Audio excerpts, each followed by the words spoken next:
This is the Fairchild AU-23A Peacemaker, the aircraft that was built to fight the war in Vietnam, but never even fired a single shot in combat, despite carrying rockets, bombs, and a powerful 20 mm cannon. The US still refused to use it in battle. So what went wrong?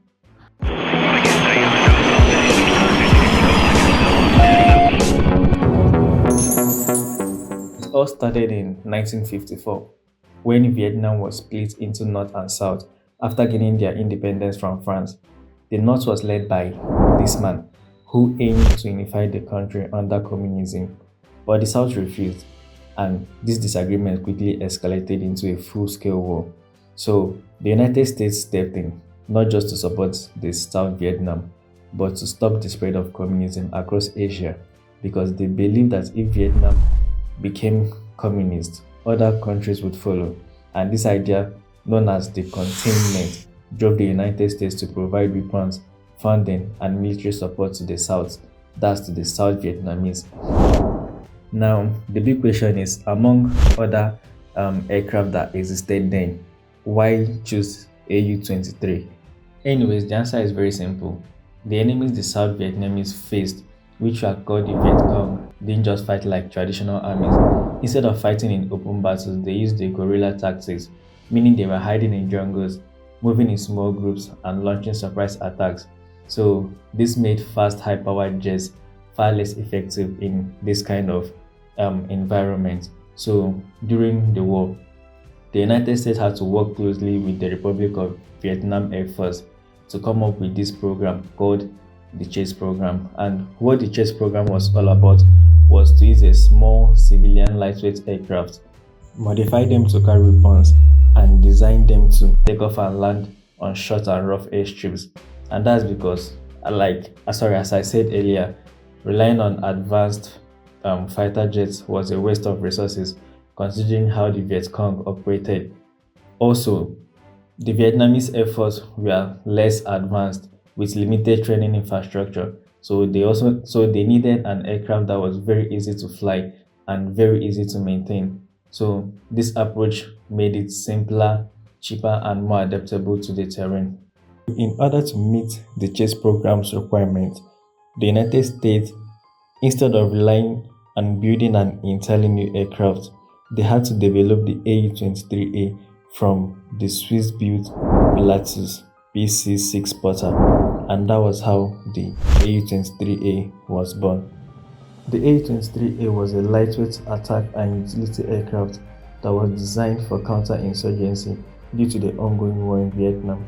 This aircraft used a propeller powered by a turbine engine rather than a jet engine. This made the aircraft fly slower than most fighter jets, but also allowed it to fly lower, stay in the air longer, and operate from short and rough airstrips, which was actually part of the mission's requirements. The AU-23A was operated by a crew of three: a pilot, a co-pilot, and a gunner, and could also transport troops, passengers, or medical patients when needed. The aircraft had a wingspan of nearly 50 feet and could reach speeds of about 170 miles per hour and remain airborne for almost 5 hours at a time. Despite this aircraft's small size, it also carried a very serious firepower.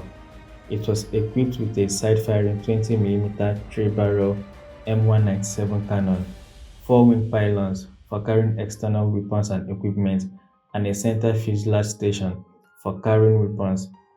It could also carry rockets, bombs, gun pods, napalm, smoke grenades, flares, and even leaflet dispensers. Now, this is where the story gets interesting. Like they say, with great power comes great responsibility, and it is time for the aircraft to prove itself before entering combat.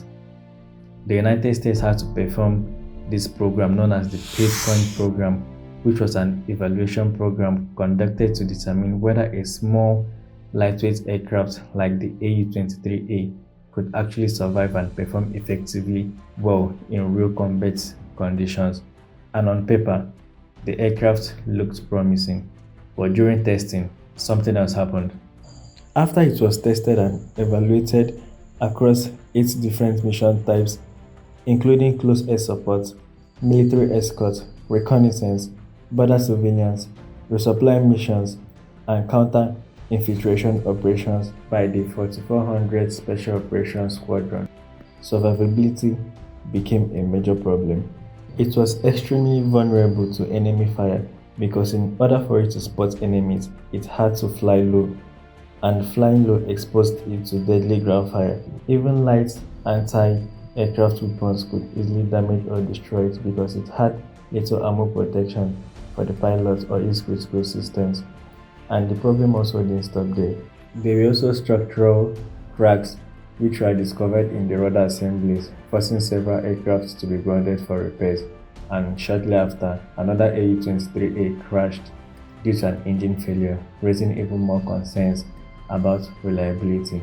So, after the whole testing phase, the 4400 Special Operations Squadron that actually tested the aircraft concluded that the aircraft was too vulnerable and not suitable for the war in Vietnam without major upgrades. And by the mid 1972, testing came to an end, and the AU-23 was never deployed in active combat in Vietnam. Instead, the aircraft were placed into storage, and later they were transferred to Thailand, where they were used mainly for border patrol and surveillance missions. So now you could see that despite the A-23 carrying all that firepower, the aircraft was never used in combat. But there was this aircraft that wasn't even designed for war, but ended up dropping the first bomb and changing the entire aerial warfare. If you want to know more about the plane, click